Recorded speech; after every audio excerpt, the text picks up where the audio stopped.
तर आज सकाळ सकाळी मी कशाची वाट बघत होते ते सांगते। तर आज माझं पार्सल येणार होतं मीशोवरचं, तर त्याचीच वाट बघत होते आणि तो पार्सलवाला आलाय सुद्धा। तर ते काय आहे ते मला तुम्हाला सांगणार आहे मी पुढच्या व्हिडिओमध्ये, ते तुम्हाला कळेलच। तर आता पार्सल घेतलंय छान असं आणि खूप छान मला आनंद झाला होता, कारण मी खूप दिवसापासून याची वाट बघत होते। आणि जी शेंगा फोडायची मशीन होती त्याच्यावरतीच माझी आजी आणि गावातच एक बहीण आहे माझी, ती आली होती शेंगा फोडायला। तर याच मशीन बद्दल एका ताईने विचारलं होतं। तर आता तोच नंबर मी जी कुठून घ्यायची त्याचाच नंबर मी कमेंट मध्ये देते, तर जाऊन नक्की चेक करा आणि ताई तुम्ही तिथे कॉन्टॅक्ट करून घेऊ शकता।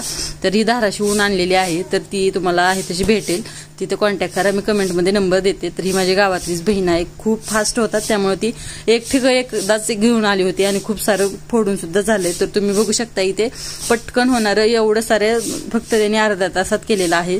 तर खूप छान मशीन आहे, तुम्ही सुद्धा नक्की ऑर्डर करू शकता। तर कमेंट नक्की चेक करा आणि व्हिडिओ कसा वाटला मला कमेंट करून नक्की कळवा। आवडला असेल तर लाईक करा आणि चॅनलला सबस्क्राईब करा।